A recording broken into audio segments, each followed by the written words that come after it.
Hello नमस्कार। Online education hub YouTube channel पर मैं सूरजमल राठौड़ आप सभी का हार्दिक स्वागत करता हूं, हार्दिक अभिनंदन करता हूं। जैसा कि हम पढ़ रहे थे, इस क्लास के दौरान वाक्य विचार पर हमारी चर्चा चल रही थी और हम पढ़ रहे थे रेट लेवल फर्स्ट या लेवल सेकंड, जिसमें आपने चाहे भरी है भाषा फर्स्ट या भाषा सेकंड। उसके दौरान हम हिंदी व्याकरण का यानी हमारी लैंग्वेज के जो 30 क्वेश्चन हैं उसके ऊपर हम चर्चा कर रहे थे और हम वाक्य विचार तक पहुंच गए थे। और हमने लास्ट क्लास में वाक्य से संबंधित जो चर्चा की थी उसके बारे में थोड़ा सा मैं आपको अवगत करवा देता हूं और फिर हम पढ़ने वाले हैं आज की हमारी क्लास को। लास्ट क्लास में हमने पढ़ा था वाक्य क्या होता है, उसके बारे में हमने चर्चा की थी। वाक्य की जो मूल परिभाषा है हमने उसकी भी चर्चा की थी।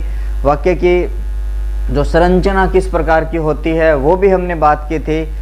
और उसके बाद में हमने जो महत्वपूर्ण चीज़ निकल कर आती है रीट के लिए, उसके ऊपर मैंने मेरी विस्तृत चर्चा आपके साथ साझा की थी। आशा करता हूं कि वो क्लास आपके लिए बड़ी महत्वपूर्ण रही होगी और आज की भी क्लास है वो महत्वपूर्ण रहने वाली है, क्योंकि इस क्लास से भी एक प्रश्न पूछा जा सकता है और लास्ट क्लास से तो एक प्रश्न पूछा जाएगा पक्का, ये मैं आपको गारंटी देता हूँ। और आज हम क्या पढ़ने वाले हैं? आज हम पढ़ने वाले हैं वाक्य के जो प्रकार होते हैं, उन प्रकारों के ऊपर हमारी पूरी चर्चा रहने वाली है, जिसमें हम प्रयोग व संरचना के आधार पर हमारे जो वाक्य के भेद होते हैं उन भेदों के ऊपर मैं आपसे चर्चा करने वाला हूं। तो एक बार पुनः स्वागत करता हूं आपका मेरे online education hub YouTube channel पर। तो देखिए, हमने लास्ट क्लास में पढ़ा था वाक्य से संबंधित और हमारा जो प्रकरण चल रहा है वो है वाक्य विचार। क्या है? वाक्य विचार। और वाक्य विचार की जो दूसरी कक्षा है वो आपके समक्ष प्रस्तुत है। आशा करता हूं कि आपको ये भी कक्षा बेहतर लगेगी, बेहतर से बेहतर करवाने की कोशिश कर रहा हूं। अगर आपको अच्छी लग रही है तो प्लीज़ आपसे एक ही निवेदन कर रहा हूं कि आप चैनल को सब्सक्राइब करते हुए, लाइक करते हुए ज़्यादा से ज़्यादा शेयर कर दीजिए, क्योंकि आपको एक सामान्य भाषा में, एक सामान्य बोलचाल की भाषा में आपको इस तरीके की हिंदी व्याकरण और कहीं नहीं मिलने वाली है।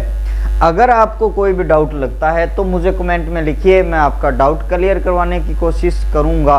ठीक है, आज हमारा जो टॉपिक है वो है वाक्य विचार की हमने चर्चा शुरू करनी है। लास्ट क्लास में हमने क्या पढ़ा है? वाक्य का सामान्य परिचय। वाक्य का हमने क्या पढ़ा? सामान्य परिचय पढ़ा।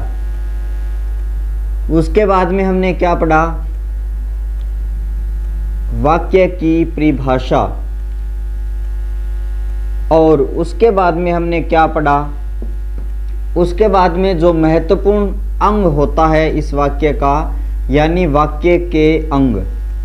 वाक्य के जो 2 अंग होते हैं उससे हमेशा ही रेट में क्वेश्चन पूछे जाते हैं और परीक्षाओं में क्वेश्चन पूछे जाते हैं। मैं आपको ये बता रहा हूँ, जो वाक्य के अंग होते हैं जिसे हम उद्देश्य और विधेय कहते हैं, उद्देश्य का विस्तार कहते हैं, विधेय का विस्तार कहते हैं, उनसे बड़ी गहराई से, बड़े ही सुविधाजनक, बड़े ही आसानी से या आसान तरीके से क्वेश्चन आपसे पूछ लिए जाते हैं। इनकी चर्चा मैं आपके सामने कर चुका हूं। तो आपने अभी तक वो वीडियो नहीं देखा है तो मेरा लास्ट वीडियो जो वाक्य विचार का पहला भाग है वो आप ज़रूर देखोगे और मैं इसका जो लिंक है वो डिस्क्रिप्शन में लगाने वाला हूं। तो उसके बाद में आज हम क्या पढ़ने वाले हैं? आज हम पढ़ेंगे वाक्य के भेद। आज हम क्या पढ़ने वाले हैं? वाक्य के भेद। वाक्य के जो प्रकार होते हैं, अमूमन आपने वाक्य के जो प्रकार पढ़े होंगे वो इस तरीके से पढ़े होंगे कि वाक्य 3 प्रकार के होते हैं।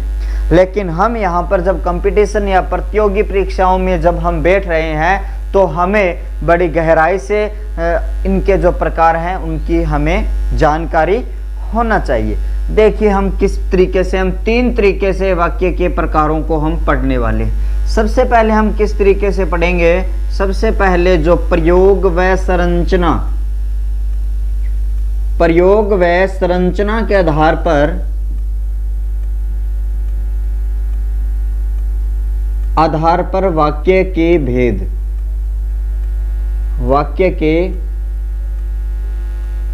जो भेद होते हैं उन भेदों की हम बात करने वाले हैं। वो भेद कितने होते हैं वो भी आपको पूरी विस्तृत चर्चा में बता दूंगा, लेकिन आपको सामान्य जानकारी के लिए बता देता हूं। प्रयोग व संरचना के आधार पर वाक्य के भेद कितने होते हैं? 3 भेद होते हैं।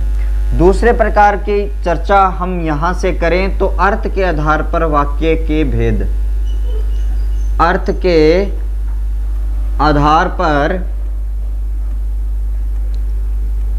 वाक्य के भेद, ये भी पार्ट आपके लिए बड़ा ही महत्वपूर्ण है। और ये जो पार्ट होते हैं वो कितने होते हैं? 8 होते हैं। अर्थ के आधार पर जो वाक्य के भेद होते हैं वो कितने होते हैं मेरे दोस्तों? 8 प्रकार के भेद होते हैं। उसके बाद में अगर हम तीसरे प्रकार की बात अगर मैं करूं तो क्रिया के आधार पर, क्रिया के आधार पर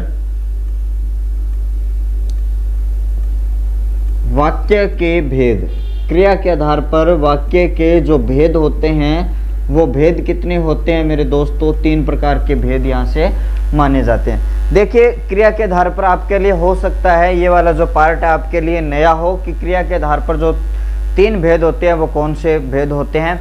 मैं आपकी जानकारी के लिए बता देता हूँ। क्रिया के आधार पर जो 3 भेद होते हैं जिसे आप एक नए प्रकरण के रूप में पढ़ते हो, वाच्य, और वो वाच्य ही क्या होते हैं? हमारे क्रिया का एक वाक्य का एक पार्ट होता है वाच्य। हालांकि हम उसे अलग वीडियो के दौरान हम पढ़ेंगे, लेकिन मैं आपको बता देता हूं जो वाच्य होते हैं वो वाक्य के ही एक भेद होते हैं जिसे हम क्या कहते हैं? क्रिया के आधार पर वाक्य के भेद। अब तीनों के बारे में मैं एक बार पुनः बता देता हूं आपको क्या है। प्रयोग व संरचना के आधार पर जो वाक्य होते हैं मेरे दोस्तों कितने होते हैं? 3 प्रकार के जो भेद होते हैं। सरल वाक्य यानी साधारण वाक्य, संयुक्त वाक्य और मिश्र वाक्य। ये जो 3 भेद होते हैं वो आपको प्रयोग व संरचना के आधार पर मिलते हैं। इन्हीं 3 वाक्यों के ऊपर हम हमारी आज की चर्चा रखने वाले हैं। अर्थ के आधार पर जो 8 प्रकार के वाक्य होते हैं उसकी चर्चा मैं अगली क्लास में करने वाला हूँ। पूरे 8 के 8 जो भेद है उनको बताने वाला हूँ, और उसके बाद में इन 8 की एक या 2 या 4 उदाहरण के माध्यम से आपको समझाने वाला हूँ। रीट लेवल फर्स्ट के लिए बड़ा ही महत्वपूर्ण ये पार्ट है, क्योंकि इस पार्ट से क्वेश्चन पूछा जाता है। उसके बाद में क्रिया के आधार पर जो वाक्य होते हैं जिसे हम वाच्य के नाम से जानते हैं, ये भी इम्पोर्टेंट पार्ट है। इसको भी मैं एक वाच्य के रूप में यहाँ पर अलग पढ़ाने वाला हूँ, लेकिन मैं आपको यहाँ पर बता रहा हूँ कर्तृवाच्य, कर्मवाच्य और जो भाववाच्य होते हैं वो क्रिया के आधार पर ही हमारे वाक्य होते हैं। कैसे क्रिया के आधार पर? हमने कैसे कहा? हमने इस तरीके से कहा कि जो वाक्य के अंदर जो क्रिया आई है, वाक्य के अंदर जो क्रिया प्रयोग में ली जाती है वो क्रिया अपना जो रूप बदलती है या किस तरीके से वो प्रयोग में ली जाती है। कर्ता के आधार पर आती है तो उसे हम कर्तृवाच्य कह देते हैं। वाक्य के कर्म के आधार पर आती है तो उसे हम क्या कह देते हैं? कर्मवाच्य। और न वो कर्ता के आधार पर आई, न ही वो कर्म के आधार पर आई, बल्कि वो वाक्य का अन्वय क्या था, वाक्य का भाव क्या था, उस आधार पर आती है तो उसे हम क्या कहते हैं मेरे दोस्तों? भाववाच्य। उसकी भी चर्चा मैं एक अलग सेशन में करने वाला हूँ। तो आज के लिए आप जो हेडिंग डालने वाले हो वो ये हेडिंग डालने वाले हो, प्रयोग व संरचना के आधार पर वाक्य के भेद। तो यहाँ से मैं इसको इरेज कर रहा हूँ, हटा रहा हूँ। तो अब आपको नई हेडिंग क्या डालनी है? वो ये डालनी है प्रयोग व संरचना के आधार पर वाक्य के भेद। जो पहला पार्ट हम पढ़ने वाले हैं, प्रयोग व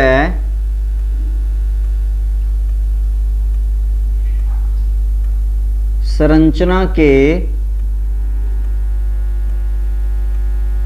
आधार पर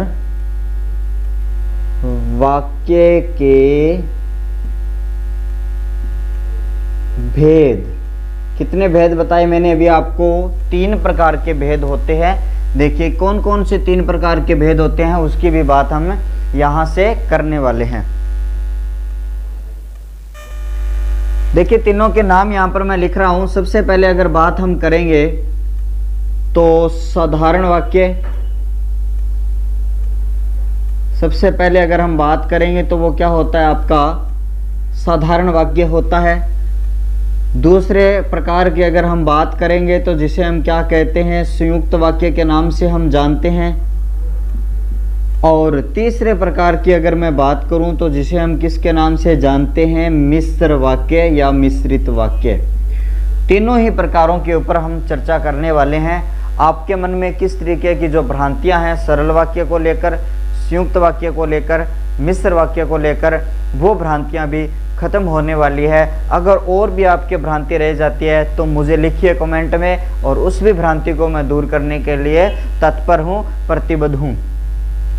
साधारण वाक्य को हम दूसरे नाम से जानेंगे सरल वाक्य, संयुक्त वाक्य होता ही है, और उसके बाद में मिश्र वाक्य को दूसरे प्रकार से हम क्या जानेंगे, मिश्रित वाक्य के नाम से हम जानते हैं। तीनों प्रकार की आप हेडिंग डाल लेना, और उसके बाद में हम बात करेंगे साधारण वाक्य क्या होता है, सरल वाक्य क्या होता है। ठीक है दोस्तों, यहाँ तक आपको बिल्कुल समझ में आया होगा। अब मैं थोड़ा सा आपको पीछे ले जाना चाहता हूँ, हमारी जो पहली क्लास हुई थी वाक्य को लेकर, वहाँ पर लेके जाऊँगा। उससे पहले मैं साधारण वाक्य क्या होता है उसकी बात यहाँ से कर लेता हूँ। वह वाक्य जिसमें एक उद्देश्य और एक ही विधेय हो, एक उद्देश्य और एक ही विधेय हो, उसे साधारण या सरल वाक्य कहते हैं। देखिए, ये जो परिभाषा है बिल्कुल सामान्य शब्दों में मैंने आपके सामने प्रस्तुत किया है। हमने ये कहा है कि वह वाक्य जिसमें एक उद्देश्य और एक विधेय हो, उसे हम क्या कहेंगे, साधारण या सरल वाक्य। ठीक है, ये बात मैंने आपको पहले ही बता दी थी। जब हमारी पहली क्लास थी उसमें मैंने इसी कारण से आपके सामने पहली चर्चा वाक्य के जो अंग होते हैं उनके ऊपर रखी थी। क्या लिखा है, एक उद्देश्य और एक विधेय। अब दोस्तों, अगर मैंने वो कक्षा नहीं आपको पढ़ाई होती तो उसमें आपके दिमाग में आता कि क्या होता है गुरुजी उद्देश्य और क्या होता है विधेय।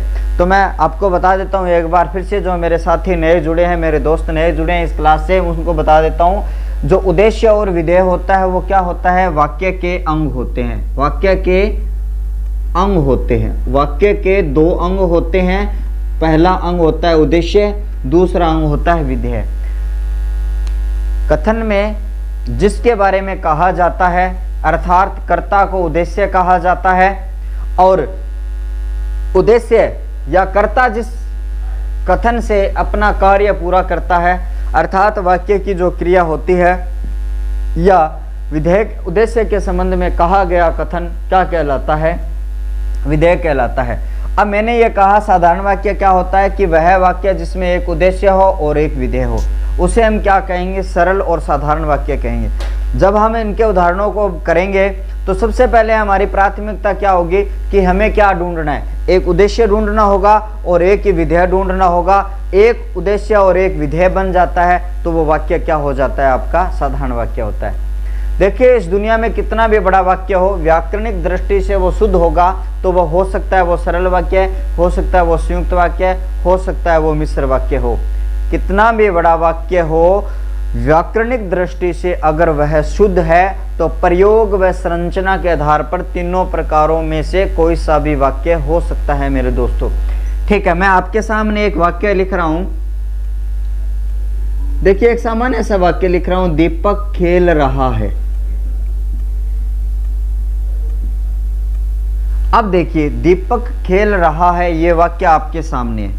देखिए दोस्तों, यहाँ इतना तो आपको पता ही होगा कि कर्ता कौन होता है, क्रिया क्या होती है, कर्म क्या होती है। मैंने आपको पहले भी शुरुआत में भी कहा था, वाक्य की जो संरचना है वो कर्ता, कर्म और क्रिया, मूल रूप से ये वाक्य की संरचना होती है। अब यहाँ पर देखिए, दीपक है, खेलने का जो कार्य कर रहा है वो कौन कर रहा है, दीपक कर रहा है। ठीक है, यहाँ पर जो ये दीपक के संबंध में कहा गया कथन है, ये खेल रहा है, अर्थात दीपक यहाँ पर क्या था, कर्ता था। और मैं आपको पहले भी लास्ट वीडियो में चुका हूं कि जो कर्ता होता है वो क्या होता है, आपका उद्देश्य होता है। और यहाँ पर जो वाक्य कथन कहा गया है या जो क्रिया कही गई है, खेलना भी क्रिया रहा है, ये जो उसकी सहायक क्रिया है, तो ये जो क्या हो गया, आपका विधेय हो गया। तो मैंने यही कहा था, जहां पर एक उद्देश्य हो और एक आपका यहाँ पर विधेय आपको मिलता है, तो वो वाला पार्ट क्या होगा, वो वाला वाक्य क्या होगा, आपका साधारण वाक्य होगा। यहाँ पर देखिए, ये जो कर्ता है ये कार्य कर रहा है, खेलने का कार्य कर रहा है, अर्थात कर्ता और आपको जो क्रिया मिलती है, कर्ता और जो क्रिया मिलती है वो क्या कहलाती है, आपके उद्देश्य और विधेय कहलाती है, साधारण वाक्य वो होता है। ठीक है, ये तो था एक सामान्य सा उदाहरण। इस उदाहरण को आपने भली भांति से जाना भी है और इस उदाहरण से आप परिचित भी हो। कैसे परिचित हो वो देखिए आप, ठीक है, क्योंकि ये तो चीजें आपने पढ़ रखी है। लेकिन मैं अब आपके सामने ऐसे महत्वपूर्ण तथ्य रखने वाला हूं जो आप पहली बार सुन रहे होंगे, या आपने सुना होगा तो वो अलग तरीके से सुना होगा, आपने संयोजक शब्दों को सुना होगा, लेकिन संयोजक शब्द तो यहाँ पर भी प्रयोग में होंगे। उन चीज़ों को आपको यहाँ से क्लियर करना है। पहली चीज़ तो यहाँ पर ये क्लियर हो जाती है कि जिसमें एक उद्देश्य हो, एक विधेय हो, वो क्या कहलाता है, आपका साधारण वाक्य कहलाएगा। ठीक है, दूसरा जो आपका तथ्य देखिए वो क्या है, और दूसरा मैं वाक्य आपके सामने लिख रहा हूं, देखिए, जैसे रमेश, विकास, नीचे लिख रहा हूं मैं थोड़ा सा इस वाक्य को, रमेश, महेश, सुरेश और दीपेश व कविश खेल रहे हैं। सबसे पहले मैं आपका उत्तर जानना चाहूँगा, हालांकि हमारा लाइव सेशन नहीं है, फिर भी अगर मैं इनको बताऊं उससे पहले अगर आप इस वीडियो को देख रहे हो तो आप इसका उत्तर लिखेंगे। महेश, रमेश, सुरेश, दीपेश व कविश खेल रहे हैं, यह किस तरीके का वाक्य है? तो इसका भी डाउट मैं यहाँ पर आपको क्लियर करने वाला हूँ। आप नीचे जल्दी जल्दी से लिखिए, संयुक्त वाक्य, साधारण वाक्य, मिश्र वाक्य। यहां पर देखिए, रमेश, महेश, सुरेश, दीपेश, कविश, आपको अलग अलग कर्ता दिखाई दे रहे हैं। रमेश हो गया, महेश हो गया, सुरेश हो गया, दीपेश हो गया, कविश हो गया, ये आपको अलग अलग कर्ता यहां पर दिखाई दे रहे हैं, और उन कर्ताओं के लिए यहां पर एक ही क्रिया का प्रयोग यहां से किया गया है। अब देखिए, आपने कहीं पहले पढ़ा हुआ होगा तो कि जहां पर संयोजक शब्दों का प्रयोग किया जाए वो आंख मीच के आप क्या कर दो, आंख मीच के आप क्या कर दो कि वो संयुक्त वाक्य कर दो।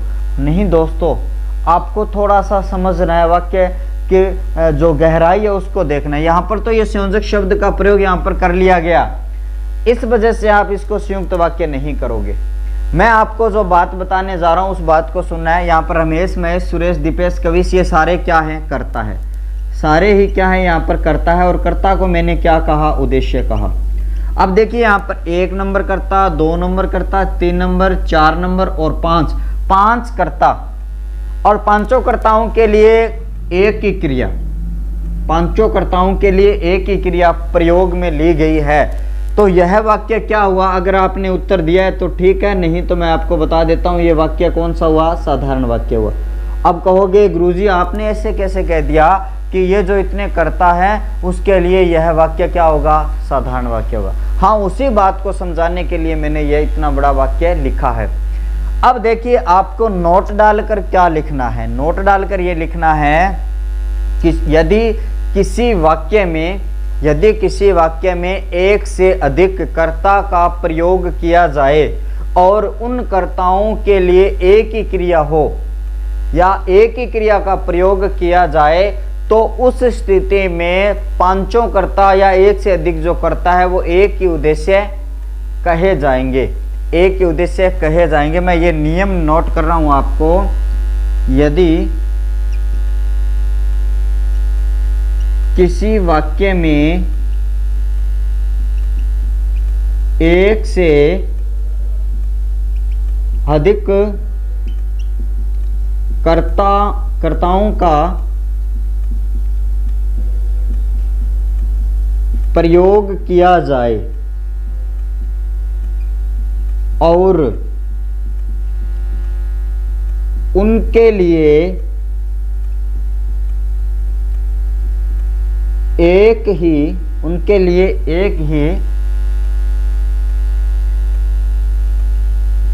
क्रिया का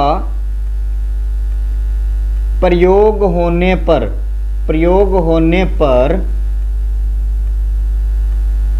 सभी कर्ता एक उद्देश्य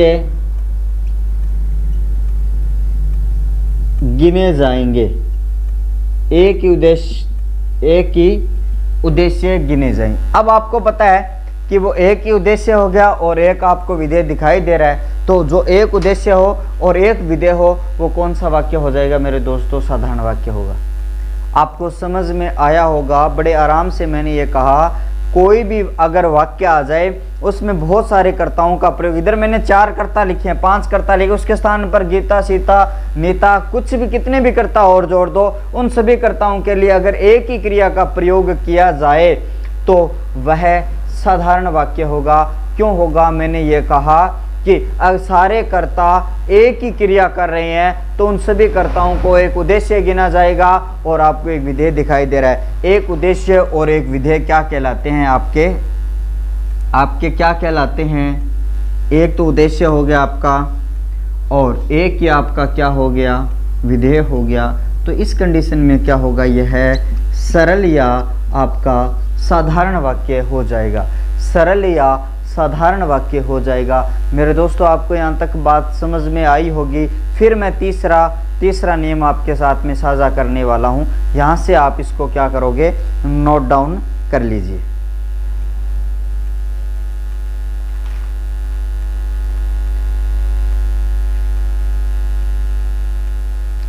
चलो, आपने नोट डाउन कर लिया होगा तो फिर मैं तीसरे नियम की ओर लौटता हूँ। अगर आपने नोट डाउन नहीं किया है तो वीडियो को आप यहाँ पर थोड़ा सा विराम देकर रोक कर भी क्या कर सकते हो?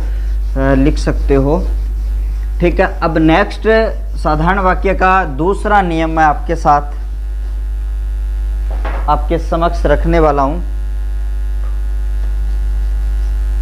अभी हमने ये पढ़ा कि एक से अधिक कर्ता आ जाए और उसके लिए एक ही क्रिया प्रयोग में ली जाए तो वहाँ पर वो साधारण वाक्य होगा। अब दूसरा नियम हमारा क्या कह रहा है वो देखिए। तीसरा नियम हमारा क्या कह रहा है? तीसरे नियम के लिए मैं एक वाक्य लिख रहा हूँ। कपिल खेल व दौड़ रहा है। इस तरीके का एक वाक्य है। यहां पर भी हमने किसका प्रयोग किया है? यहां पर भी मैंने एक संयोजक शब्द का प्रयोग किया है। संयोजक शब्दों की भी कहानी मैं आपको बताने वाला हूं। अगर संयोजक शब्द कब प्रयोग किया जाए तो वह संयुक्त वाक्य में जाएगा और कब प्रयोग किया जाए तो वह सरल वाक्य में होगा। ये हम संयुक्त वाक्य में पढ़ने वाले हैं।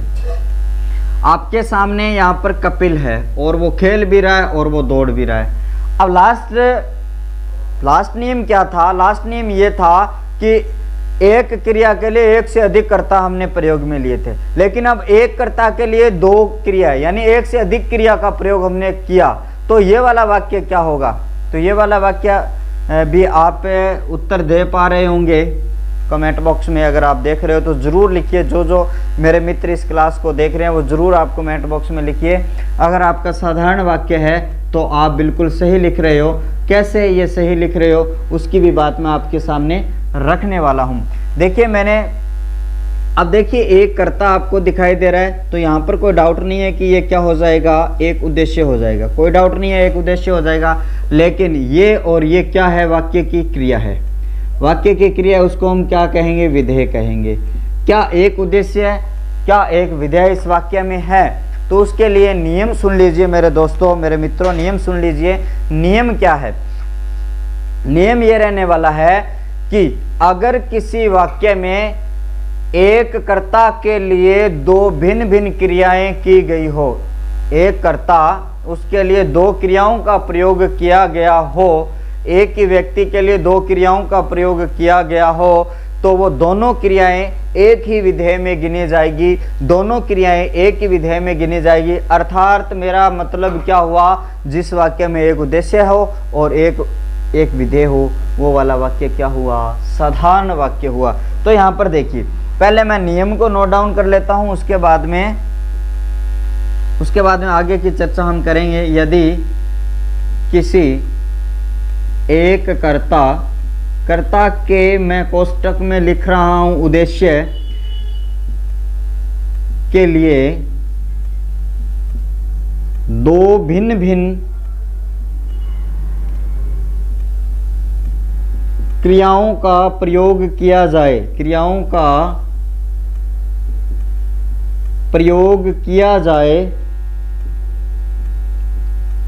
तो उस स्थिति में दोनों क्रियाएं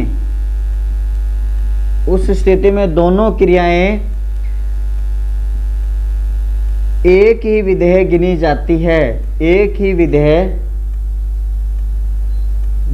जाती है। आप साथ साथ में नोट डाउन कर रहे होंगे, दोनों जो क्रियाएं हैं वो एक ही विधेय गिनी जाती है। अर्थात हमारा तात्पर्य क्या हुआ, एक उद्देश्य और एक जहां पर भी विधेय आपको मिलता है तो वो वाक्य क्या कहलाता है आपका मेरे दोस्तों, साधारण वाक्य कहलाता है। तो ये चीज आपके समझ में आई होगी कि एक ही उद्देश्य और एक ही विधेय जहाँ पर गिने जाएंगे वो क्या कहलाएगा, साधारण वाक्य कहलाएगा। ये हमारा था तीसरा नियम। सभी नियमों को मैं एक बार पुनः दोहराऊंगा, लेकिन आप तीसरे नियम को भी सुन लीजिए बड़े ध्यान से। अब एक और मुश्किल सा नियम, उसको आसान बनाने में जा रहा हूँ, इस नियम को आप नोट डाउन कर लीजिए। उसके बाद में जो साधारण वाक्य का जो तीसरा नियम है, चौथा नियम है और लास्ट नियम है, उसको मैं आपके सामने रखने वाला हूँ।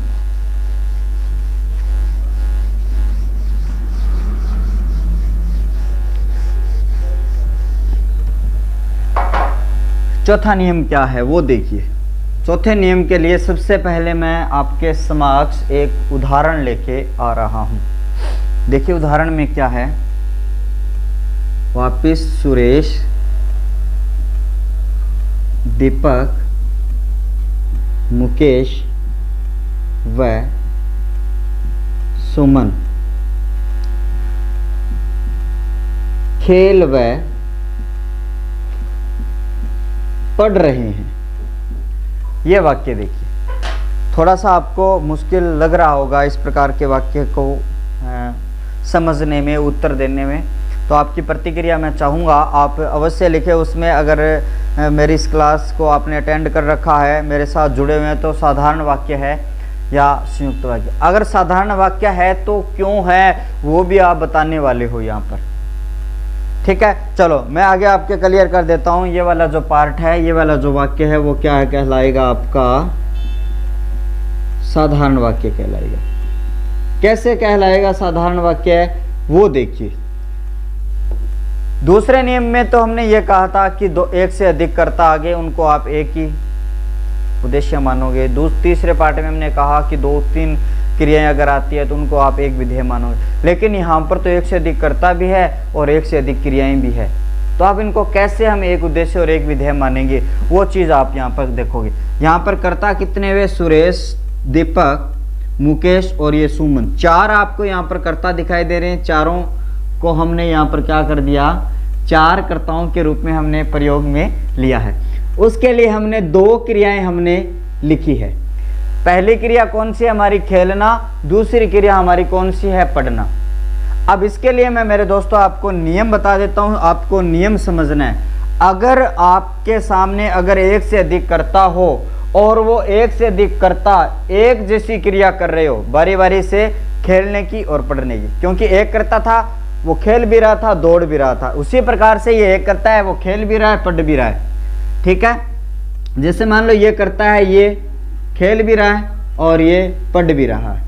अब ये जो ये करता है ये क्या कर रहा है, खेल भी रहा है, और ये करता क्या कर रहा है, पढ़ भी रहा है। अब दीपक वाला ये जो करता है ये खेल भी रहा है और ये क्या कर रहा है, पढ़ भी रहा है। सुरेश खेल भी रहा है और ये भी क्या कर रहा है, पढ़ भी रहा है। इस तरीके से ये जितने भी कर्ता है वो एक उद्देश्य गिने जाएंगे और ये जितनी भी क्रियाएं हैं वो एक विधेय मानी जाएगी। इस तरीके से जिस वाक्य में, अब मैंने यहां पर क्या कहा, ये सभी कर्ता क्या कहलाए, एक उद्देश्य कहलाए, और यहां पर ये क्या कहलाए, एक विधेय। तो जिस वाक्य में एक उद्देश्य और एक विधेय का प्रयोग किया जाए मेरे दोस्तों, हम उसे क्या कहते हैं, साधारण या सरल वाक्य कहा जाता है। अपनी प्रतिक्रिया मुझे ज़रूर बताओगे किस तरीके की ये क्लास आपको लग रही है। अगर अच्छी लग रही है तो ज़रूर आपकी जो प्रेरणा है, आपकी जो ऊर्जा है, वो मुझे और भी बढ़िया बढ़िया टॉपिक लेके आने के लिए मोटिवेट करती रहेगी। अब इसका नियम मैं आपके सामने नोट कर देता हूँ। अगर आप बढ़ा रहे हैं नोट्स तो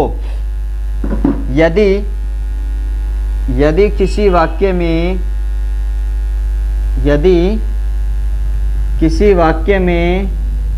एक से अधिक कर्ता और एक से अधिक क्रिया, एक से अधिक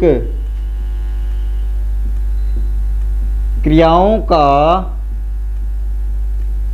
प्रयोग किया जाए तो उस स्थिति में सभी कर्ता एक उद्देश्य और सभी क्रियाएं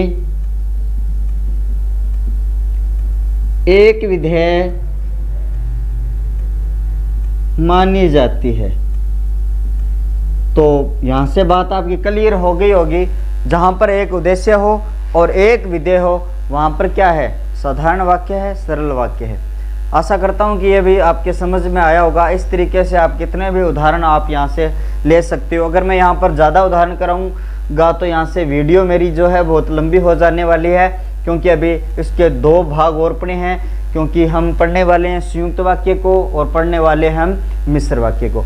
ये देखिए क्या था, सुरेश, दीपक, मुकेश, सुमन, ये 4 कर्ता थे। ये 4 कर्ता बारी बारी से खेलने और पढ़ने का काम कर रहे थे। जो सुरेश कार्य कर रहा था खेलने का, पढ़ने का, ये जो कार्य दीपक कर रहा था खेलने का और पढ़ने का, मुकेश ये भी कार्य कर रहा था खेलने का और पढ़ने का, ये सुमन जो कार्य कर रही थी खेलने का और पढ़ने का। अर्थात ऐसी स्थिति में जो एक से अधिक जो कर्ता हुए वो एक से अधिक क्रियाएं अगर कर रहे हैं तो उनको एक उद्देश्य और एक विधेय में गिनते हुए हम उस वाक्य को किस में लेके जाएंगे, साधारण वाक्य में। अब हम साधारण वाक्य में 4 नियमों की हमने चर्चा की है। थोड़ा सा मैं उनको रिवाइज करवा देता हूं। सबसे पहले हमने वाक्य लिखा था जिसमें एक कर्ता था, एक क्रिया थी, कोई दिक्कत नहीं, एक उद्देश्य और एक विधेय, यानी वाक्य साधारण हुआ। दूसरे पार्ट में हमने, दूसरे नियम में हमने क्या पढ़ा था, यदि एक से अधिक कर्ता आ जाए, यदि एक से अधिक कर्ता आ जाए और उनके लिए एक ही क्रिया प्रयोग में ली जाए तो वाक्य में सभी कर्ता एक ही उद्देश्य गिने जाते हैं और जो आपकी क्रिया है वो विधेय होगा ही। तो इस तरीके से एक उद्देश्य और एक विधेय साधारण वाक्य कहलाया। और तीसरे नियम में हमने क्या जाना था, जिस वाक्य में एक कर्ता हो उसके लिए 2 क्रियाएं की जाए, एक कर्ता हो और उसके लिए 2 क्रियाएं की जाए, उसे हम क्या कहते हैं, दोनों क्रियाओं को एक विधेय के अंदर गिनते हैं और उस कर्ता को उसको उद्देश्य के अंदर गिनते हैं। तो स्थिति क्या बनी, एक उद्देश्य की और एक विधेय की स्थिति बनी। उसे हमने क्या कहा, हमने उसे कहा साधारण वाक्य। उसके बाद में देखिए हमने चौथे नियम में हमने क्या कहा, यदि किसी वाक्य में एक से अधिक कर्ता भी आ रहे थे और एक से अधिक क्रिया भी आ रही थी, उस स्थिति में क्या हुआ कि सभी कर्ता को हमने एक उद्देश्य गिना, सभी क्रियाओं को हमने एक विधेय गिना। क्यों गिना, क्योंकि जो पहला कर्ता जो दोनों क्रियाओं को करने का कार्य कर रहा था, दूसरा कर्ता उन्हीं 2 क्रियाओं को करने का कार्य कर रहा था, तीसरा कर्ता उन्हीं 2 क्रियाओं को करने का कार्य कर रहा था, चौथा कर्ता उन्हीं दो क्रियाओं को करने का कार्य कर रहा था। इस स्थिति में जो हमारा जो दूसरा नियम हमने पढ़ा था, एक कर्ता और दो क्रिया वाला, वो इसके ऊपर लागू करके आप देखोगे तो आपका ये वाला भी वाक्य साधारण होगा, जिसमें हमने एक उद्देश्य और एक विधेय को हमने जाना है। ये था मेरे दोस्तों, मेरे मित्रों, मेरे साथियों, साधारण वाक्य। ये क्या था? साधारण वाक्य। हालांकि मैंने इसमें कोई चीज़ छोड़ी नहीं है। जो संयुक्त वाक्य वाली बात है वो अभी मैं आपको ये जो संयोजक शब्दों वाली बात है वो मैं अभी आपको बताने वाला हूं, और उन संयोजक शब्दों को भी मैं आपके सामने यहाँ से क्लियर करने वाला हूं, क्योंकि अभी संयुक्त वाक्य में हम संयोजक शब्दों के बारे में पढ़ेंगे। थोड़ा सा दबाव देंगे हम संयुक्त शब्दों के ऊपर, संयोजक शब्दों के ऊपर। ठीक है, यहाँ से हम अभी दूसरे पार्ट पर चलते हैं।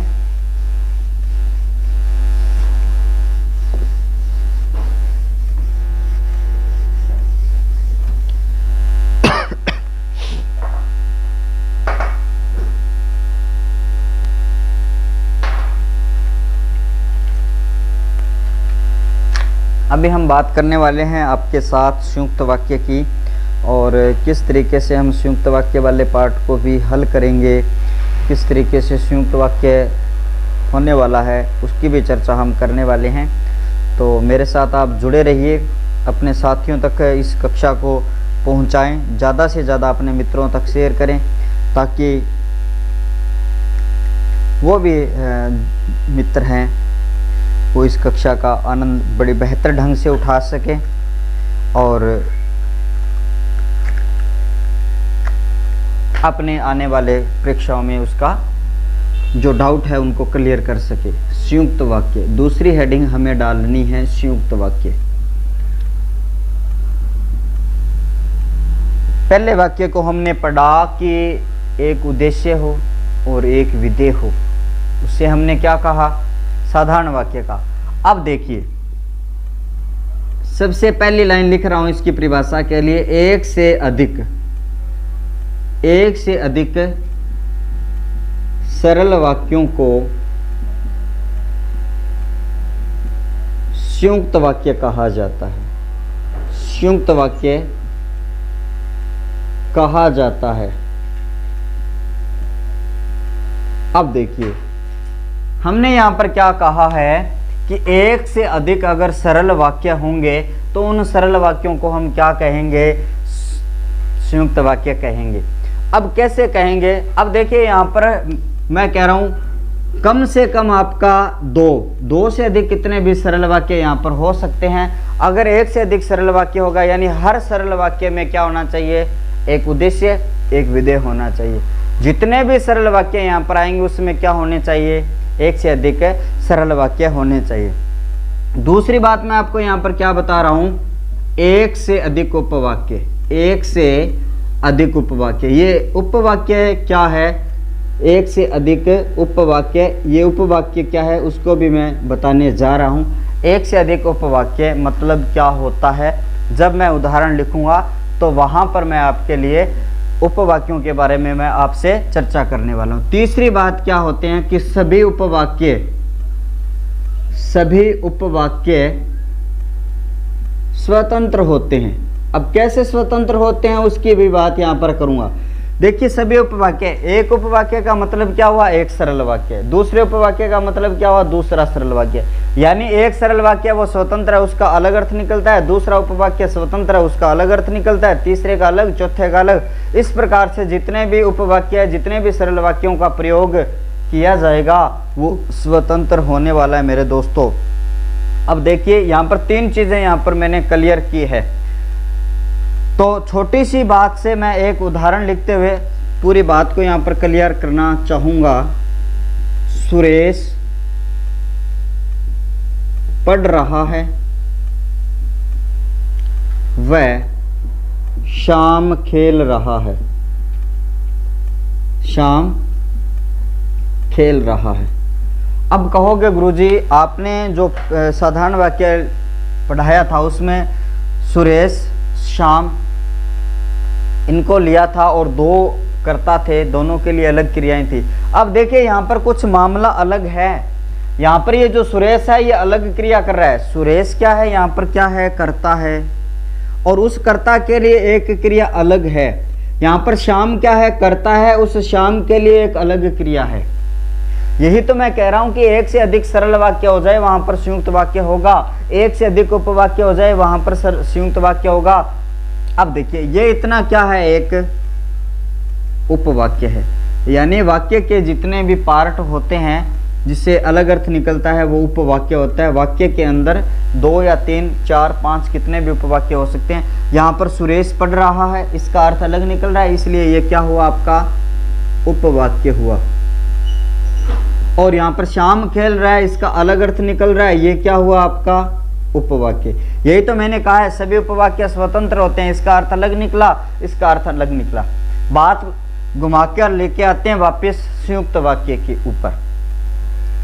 अब देखिए हमने क्या कहा, संयुक्त वाक्य में एक से अधिक सरल वाक्य हो। पहले बात हम क्लियर करते हैं, ये सरल वाक्य वाली बात यहाँ पर क्या करते हैं। ये देखिए यहाँ पर आपको कर्ता दिखाई दे रहा है, इस कर्ता के लिए आपको अलग से क्रिया दिखाई दे रही है। कर्ता को हमने क्या कहा, उद्देश्य कहा, और इसको हमने क्या कहा, विधेय कहा। अर्थात एक उद्देश्य और एक विधेय जहाँ पर मिलेगा आपको, उसको हम क्या कहेंगे, सरल वाक्य कहेंगे।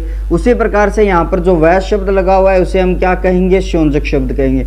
आप कहोगे गुरुजी ये संयोजक शब्द तो पहले भी आया था लेकिन वो सरल वाक्य था, लेकिन यहाँ पर ये संयुक्त वाक्य में कैसे है, उसकी भी बात हम करने वाले हैं। लेकिन यहाँ देखिए श्याम क्या है, श्याम एक कर्ता है, और कर्ता इसका मतलब ये क्या है, आपका उद्देश्य है। और यहाँ पर खेल रहा है, ये क्रिया आपको दिखाई दे रही है, और क्रिया को हम क्या कहते हैं मेरे साथियों, विधेय कहते हैं। जहाँ पर एक उद्देश्य और एक विधेय जहाँ पर मिलता है उसको हम क्या कहते हैं, सरल वाक्य कहते हैं। ये भी सरल वाक्य था और ये भी सरल वाक्य था, अर्थात आपको 2 सरल वाक्य दिखाई दे रहे हैं, इस कारण से हम इसको क्या कहेंगे, संयुक्त वाक्य कहेंगे। बस इतनी सी कहानी है संयुक्त वाक्य की, जहां पर एक से अधिक सरल वाक्यों का प्रयोग किया जाए, यानी जो कर्ता है वो अपनी क्रिया अलग करे, श्याम है वो अपनी क्रिया अलग करे, संयुक्त वाक्य। चलो देखिए एक छोटा सा वाक्य लिखता हूं, राम आया किंतु मुकेश चला गया। अब आपसे पूछ लूं कि ये वाला वाक्य कौन सा है। यहाँ पर देखिए राम एक करता है, मुकेश एक करता है, 2 करता है। मुकेश कौन, ये जो राम है वो कौन सी क्रिया कर रहा है, आने की क्रिया कर रहा है, लेकिन मुकेश कौन सी क्रिया कर रहा है, जाने की क्रिया कर रहा है। अर्थात ये करता है उसकी अपनी क्रिया है, ये करता है उसकी अपनी क्रिया। अर्थात ये वाला जो पार्ट है, राम आया एक सरल वाक्य है, मुकेश चला गया एक सरल वाक्य है। 2 सरल वाक्यों का योग, 2 या 2 से अधिक सरल वाक्यों का योग संयुक्त वाक्य कहलाता है। और आपको दिखाई दे रहा होगा किंतु है वो यहाँ से क्या मिलता है, आपको संयोजक शब्द मिलता है। ठीक, अब मैं आपको नोट लगाकर एक बात लिखाने वाला हूँ कि जिन वाक्यों में संयोजक शब्दों का प्रयोग किया जाए उसे हम संयुक्त वाक्य कहते हैं। किंतु वो क्या होना चाहिए, 2 उपवाक्यों के बीच में होना चाहिए, न कि 2 संज्ञाओं के बीच में होना चाहिए। यह भी नोट में लगा के लिखवाने वाला हूं। उससे पहले मैं जितने भी संयोजक शब्द संयुक्त वाक्य में प्रयोग में लिए जाते हैं उनकी बात आपके साथ करने वाला हूं। यहां तक आपने नोट डाउन किया होगा तो नेक्स्ट हेडिंग आप ये डालोगे संयोजक शब्द, यानी संयुक्त वाक्य में जिन शब्दों का प्रयोग 2 उपवाक्यों को जोड़ने के लिए किया जाता है उन्हें हम संयोजक शब्द कहते हैं। संयोजक शब्दों का प्रयोग हमने सरल वाक्य में भी किया था, लेकिन अंतर भी आपको बताने वाला हूं छोटा सा रेखा चित्र के माध्यम से। सबसे पहले यहां पर आप हेडिंग डालने वाले हो संयोजक शब्द। संयोजक शब्द सबसे पहले अगर बात करें और, तथा, एवं, व, अथवा, या, किंतु, परंतु, बल्कि आदि और बहुत सारे शब्द होंगे, लेकिन मुख्य इन शब्दों के ऊपर हम बात करने वाले हैं। और, तथा, एवं, व, अथवा, या, किंतु, परंतु, बल्कि आदि, इन शब्दों को हम क्या कहते हैं, संयोजक शब्द कहते हैं। तो आपको बताया होगा किसी ने कि अगर संयोजक शब्द अगर वाक्य में आ जाए तो आपको ज़्यादा सोचना नहीं है कि संयुक्त वाक्य कर देना है। लेकिन अब जो प्रश्न बनते हैं परीक्षाओं में, उस प्रश्नों की गहराई बहुत है। उनमें सरल वाक्य में भी संयोजक शब्द का प्रयोग करके आपको दे देंगे, और उस नज़रिए से अगर आप सोचोगे संयुक्त वाक्य वाले नज़रिए से, तो आपका जो सवाल है वो गलत होने वाला है। देखिए, कब सरल वाक्य के योग में यह प्रयोग होता है, कब यह संयुक्त वाक्य के रूप में प्रयोग होता है, उसको आप समझ लीजिए। दोनों के लिए मैं नोट लगा के लिखा रहा हूं। यदि दो उपवाक्यों के बीच संयोजक शब्द का प्रयोग किया जाए, संयोजक शब्द का प्रयोग किया जाए तो संयुक्त वाक्य कहलाएगा। अब दूसरी बात ये जान लीजिए, कब ये सरल वाक्य कहलाएगा।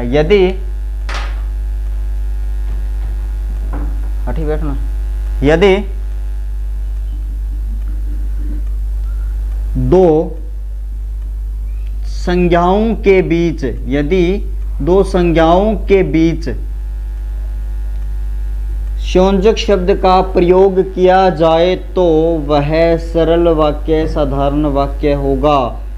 जैसे हम पढ़ के आ रहे थे, महेश सुरेश और दीपेश, सुरेश महेश और दीपेश पढ़ रहे हैं। अब दीपेश और सुरेश के मध्य जो और शब्द आया था वो दो संज्ञाओं के बीच और संयोजक शब्द था, इसलिए हमने उसको सरल वाक्य में लेके गए। लेकिन राम आया किंतु संयोजक शब्द है, श्याम चला गया। अब जो और किंतु शब्द आया है वो दो उपवाक्यों को विभाजन कर रहा है, दोनों को जोड़ भी रहा है, अलग भी कर रहा है, दोनों को जोड़ेगा भी, अलग भी करेगा। ये चीज आपको ध्यान देनी है। देखिए, मैं आपको बता रहा हूं, ये एक उपवाक्य आ गया, मान लो। छोटा सा रेखा चित्र के माध्यम से आपको समझाने की कोशिश कर रहा हूं। एक ये उपवाक्य आ गया, यानी एक वाक्य में कितने भी उपवाक्य आ सकते हैं, तो उन उपवाक्यों को आपको समझना है। देखिए, ये वाला उपवाक्य है कि राम व श्याम खेल रहा है। पहला उपवाक्य क्या है? राम व, यहाँ पर वह का प्रयोग मैं कर देता हूँ, राम व श्याम खेल रहे हैं, सॉरी रहा नहीं, रहे हैं, यहाँ पर कोमा लगा दी मैंने। उसके बाद मैंने यहाँ पर क्या कहा? गीता और नीता पढ़ रही है, यहाँ भी हमने लगा दी। उसके बाद में यहाँ पर क्या कर दिया हमने? एक और अल्प विराम का प्रयोग कर दिया। उसके बाद में मैंने ये कहा दीपेश तथा सुरेश जा रहे हैं, यहाँ पर जा रहे हैं, और यहाँ पर मैंने कह दिया वह मैं पढ़ा रहा हूँ, ये वाला वाक्य। यानी इतने वाक्य आपको यहाँ पर प्रयोग में लेने हैं। अब देखिए, यहाँ पर ये जो वह शब्द आया है, और शब्द आया है, तथा आया है, और अब देखिए ये तो दो संज्ञाओं को अलग कर रहा है, मैंने यहाँ पर कहा कि सुरेश व महेश दो संज्ञाओं को क्या कर रहा है? अलग कर रहा है या जोड़ कर रहा है। तो यहाँ पर ये जो संयोजक शब्द है, यह जो संयोजक शब्द है वो किस में गिना जाएगा? सरल वाक्य में। यह भी संयोजक सरल वाक्य में गिना जाएगा, यह भी संयोजक सरल वाक्य में गिना जाएगा। लेकिन यहाँ पर ये जो वह शब्द का प्रयोग किया, ये दो उपवाक्यों को जोड़ रहा है, इसलिए उसे हम क्या कहेंगे? संयुक्त वाक्य कहेंगे। ये जो आपको बॉक्स दिखाई दे रहे हैं, ये किसके हैं? आपको उपवाक्य के दिखाई दे रहे होंगे। ये बात आपके समझ में आई होगी, आशा करता हूँ कि अच्छे तरीके से समझ में आई होगी। अगर समझ में नहीं आई है तो वीडियो को दोबारा से चलाकर आप इस बात को बड़ी अच्छी तरीके से समझ सकते हो।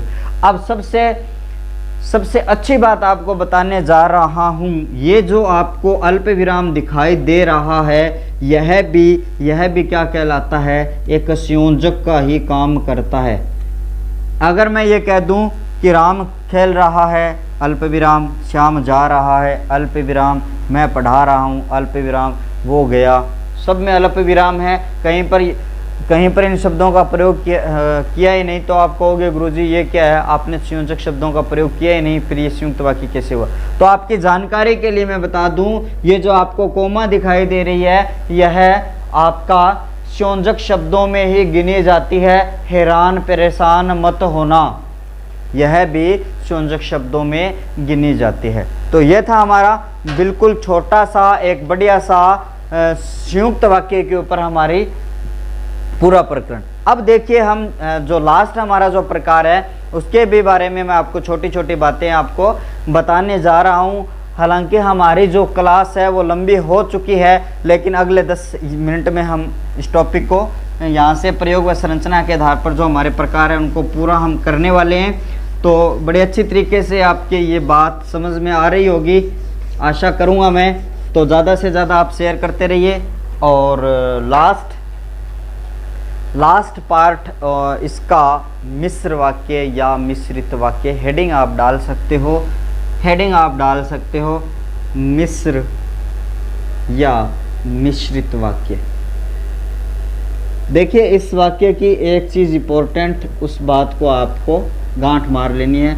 हालांकि आप सरल वाक्य, संयुक्त वाक्य और मिश्र वाक्य के बारे में तीसरी क्लास से ही पढ़ते आ रहे हो, लेकिन यहाँ पर जो वाक्य की गहराई मैं आपको बता रहा हूँ, परीक्षाओं की दृष्टि से जो गहराई मैं आपको बता रहा हूँ, इस चीज़ को आपको समझना होगा। मिश्र वाक्य क्या होता है मेरे दोस्तों, परिभाषा यहाँ पर ज़्यादा महत्वपूर्ण नहीं है, समझने वाली बात क्या है वो ज़्यादा यहाँ पर महत्वपूर्ण होने वाली है। देखिए जिस वाक्य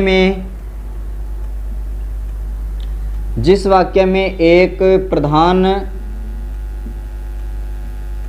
वाक्य हो तथा उस पर आश्रित एक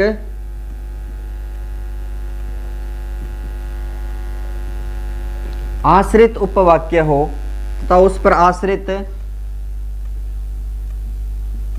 उपवाक्य हो, उसे मिश्र वाक्य कहते हैं। उसे मिश्र या मिश्रित वाक्य कहते हैं। ये तो इसकी सामान्य परिभाषा। मैंने कहा एक प्रधान वाक्य होना चाहिए और उस प्रधान वाक्य के ऊपर आश्रित वाक्य होना चाहिए। मैं आपको जानकारी के लिए बता देता हूँ, जो प्रधान वाक्य हमारा होगा, जो प्रधान वाक्य होगा वो क्या कहलाएगा, जिसे हम कह सकते हैं सरल वाक्य। जो प्रधान वाक्य होगा उसको हम क्या कह सकते हैं, सरल वाक्य। लेकिन उसके ऊपर जो आश्रित उपवाक्य होता है, आश्रित यानी डिपेंडेंट जो वाक्य होता है, डिपेंडेंट सेंटेंस होता है, इसको हम उपवाक्य का नाम देंगे, वो सरल वाक्य नहीं होता है, ये चीज़ आपको ध्यान रखनी है। यानी जो प्रधान वाक्य होगा उसी प्रधान वाक्य के ऊपर आश्रित एक और उपवाक्य हो, तो इस स्थिति में वो मिश्र वाक्य कहलाएगा, मिश्रित वाक्य कहलाएगा। जब प्रधान वाक्य को पढ़ेंगे तो वो सरल वाक्य है, उसका तो अर्थ कोई ना कोई निकल जाएगा। लेकिन जब प्रधान वाक्य को छुपा दिया जाता है, उसे हटा दिया जाता है, तो उसके ऊपर जो आश्रित वाक्य ना, उसका कोई मतलब नहीं रहता, उसका अस्तित्व ही अपने आप में क्या हो जाता है, खत्म हो जाता है। तो जो आश्रित उपवाक्य है उसको पढ़ने के लिए हमें प्रधान वाक्य को पढ़ना आवश्यक होगा। और जो प्रधान वाक्य और आश्रित उपवाक्य है उनको जो जोड़ने का काम करते हैं, उन शब्दों को योजक शब्द कहा जाता है। प्रधान वाक्य और आश्रित उपवाक्य को जोड़ने का जो काम करते हैं उन्हें योजक शब्द कहा जाता है। ये बात आप बड़े अच्छी तरीके से नोट कर सकते हो और उन्हीं योजक शब्दों के बारे में मैं आपके साथ चर्चा करूँगा। फिर हम क्या करेंगे, सबसे पहले हम लेते हैं एक हमारा वाक्य। देखिए बड़ा ही इसका प्रसिद्ध वाक्य, गांधी जी ने कहा कि सदा सत्य बोलो, सदा सत्य बोलो। अब देखिए, थोड़ा सा मैंने जो परिभाषा के रूप में जो आपको बात बताई है, उस परिभाषा को आपको ध्यान देना है। प्रधान वाक्य, गांधी जी ने कहा, ये कर्ता हो गया, ये आपकी जो क्रिया दिखाई दे रही है, ये क्रिया हो गई, यानी आपका कर्ता, उद्देश्य, क्रिया आपकी विधेय। यानी मैंने जो बात की थी, ये सरल वाक्य वाली बात यहाँ से क्लियर हो जाती है कि जो प्रधान वाक्य है, जो प्रधान वाक्य है हमारा, वो क्या कहलाता है? हमारा सरल वाक्य कहलाता है। ये तो प्रधान वाक्य है, ये तो क्या हमारा प्रधान वाक्य। अब उसके ऊपर आश्रित क्या है कि सदा सत्य बोलो, यानी ये जो बात कही गई है, ये महात्मा गांधी ने कही गई है, जिस समय भी कही गई थी, उसे हम क्या कहेंगे? आश्रित उपवाक्य कहेंगे, आश्रित उपवाक्य हम कहेंगे, आश्रित उपवाक्य हम कहेंगे। अब देखिए, मैंने आपको एक बात और बताई थी कि अगर हम प्रधान वाक्य इसको हटा देते हैं, देखिए इधर इस वाक्य को देखिए, आश्रित उपवाक्य को हटा देते हैं कि गांधी जी ने कहा, अब कुछ तो कहा ही होगा, यहाँ तक इस बात का अर्थ निकलता है। लेकिन मैं ये कह रहा हूँ गांधी जी ने कहा कि इसको हटा देता हूँ, सदा सत्य बोलो, ये किसने कहा? इसका जो अर्थ है अपने आप में, अब जैसे मैं ये कहता हूँ कि रोड पर बस जा रही थी, इसलिए रोड पर बस जा रही थी, वो दूसरे वाहन से टकराई, इसलिए 50 यात्री मारे गए। अब 50 यात्री मारे गए, इतनी चीज को पढ़ें और आगे वाले सेंटेंस को हम क्या कर देते हैं? छुपा लेते हैं। 50 यात्री मारे गए, कहाँ मारे गए, कब मारे गए, क्यों मारे गए, इस बात का हमें पता नहीं चलता। और हम ये पढ़ते हैं कि रोड पर बस जा रही थी, वो आपस में दूसरी बस से टकराई, ये बात हम पढ़ेंगे तो 50 यात्री मारे गए, उनका भी अर्थ है वो निकल जाएगा। ठीक है। अब तीसरी बात मैंने यहाँ पर बताई थी, जो प्रधान वाक्य है और जो आश्रित उपवाक्य है, उनको जो जोड़ने का काम करते हैं उसे हम क्या कहते हैं? योजक शब्द कहते हैं। संयुक्त शब्दों में जो जोड़ने का काम, जो विभाजन करने का काम करते हैं, उन्हें हम संयोजक शब्द कहते हैं। यह बात आपको ध्यान रखनी है। परीक्षाओं में बहुत बार लेवल फर्स्ट की बात करें, चाहे BSTC की बात करें या परी जो PTET होती है उसकी भी बात करें, उनमें ये पूछा गया है बहुत बार, ये बात आपको याद रखनी है। तो कौन कौन से योजक शब्द और होते हैं उनकी बात अभी करने वाले हैं, क्योंकि ये योजक शब्द है, बड़े इंपॉर्टेंट है। उसके बाद में मैं आपको बहुत ही अच्छी बात यहाँ से मिश्र वाक्य के रूप में बताने वाला हूँ।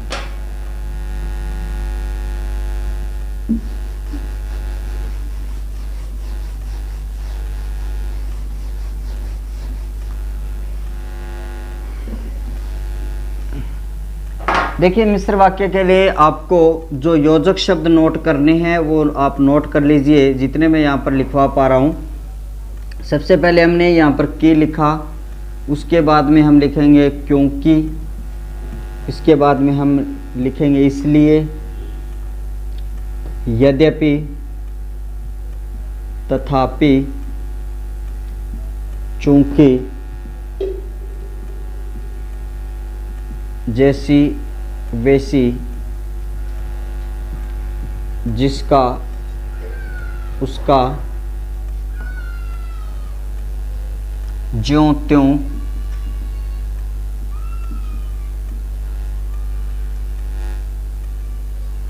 आदि। यानी इस तरीके के और बहुत सारे शब्द, जितना उतना आदि ये शब्द है। जैसी वैसी, यहाँ पर जैसे, जैसी वैसी की जगह जैसे वैसे भी आ सकता है। इस तरीके के जितने भी योजक शब्द हैं, उन योजक शब्दों को हम मिश्र वाक्य में प्रयोग करते हैं। और मिश्र वाक्य, और जो मिश्र वाक्य के अंदर जो प्रधान वाक्य होता है और जो आश्रित वाक्य होता है, उनको क्या करते हैं? ये लोग जोड़ने का कार्य करते हैं। अब देखिए, ये चीज़ तो आपने समझ ली एक उदाहरण के माध्यम से। दो उदाहरण मैंने, एक बोलकर बता दिया, एक मैंने लिखकर बता दिया। अब जो इंपॉर्टेंट बात बताने जा रहा हूँ वो आप देख लीजिए। जिसकी लाठी उसकी भैंस, इस वाक्य को आपको समझना है। मुझे आप अभी लाइव देख रहे हो तो आप मुझे ज़रूर बताओगे, थोड़ा मैं अपने आप को यहाँ पर रोकूंगा। जिसकी लाठी उसकी भैंस, ये मिश्र वाक्य है। लेकिन मैं आपसे यहाँ पर पूछ लूँ कि इस मिश्र वाक्य में प्रधान वाक्य कौन सा है? प्रधान वाक्य कौन सा है तो आपको बताना है, क्योंकि जिसकी और उसकी दोनों जो संज्ञाएं हैं वो अपने आप में क्या है? जो योजक शब्द है उनसे जुड़ी है। तो आपके लिए ये प्रश्न है कि जिसकी लाठी उसकी भैंस, जैसी करनी वैसी भरनी, जो बोओगे सो पाओगे, इस तरीके के जितने भी वाक्य आते हैं, कहने का मतलब जितनी भी लोकोक्तियां हैं, कहावतें हैं, उनमें प्रधान वाक्य कौन सा होता है। तो आप जो उत्तर है हमारा कमेंट बॉक्स में लिखिए, फिर मैं आपको बताता हूं।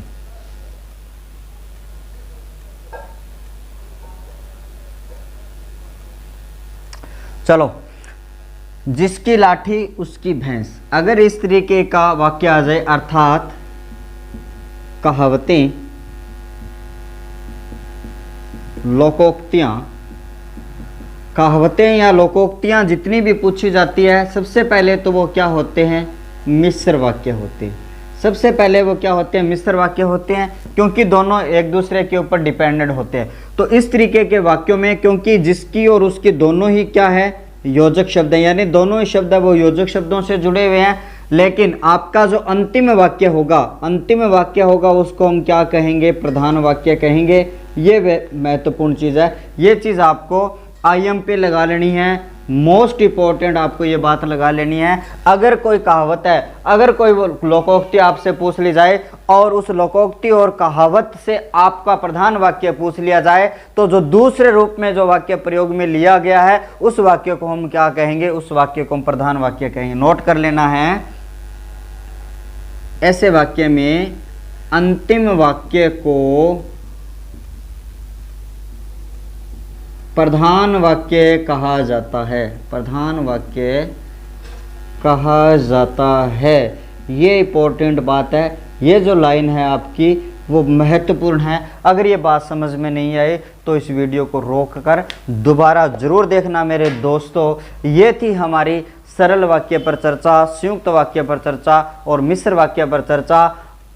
1 घंटे से अधिक हमारी क्लास हो चुकी है, तो आशा करता हूं कि जो ये 1 घंटे की क्लास है आपको एक ऐसा रस, एक ऐसा आनंद महसूस कराएगी, परीक्षा में आने वाले प्रश्नों को हल करवाएगी।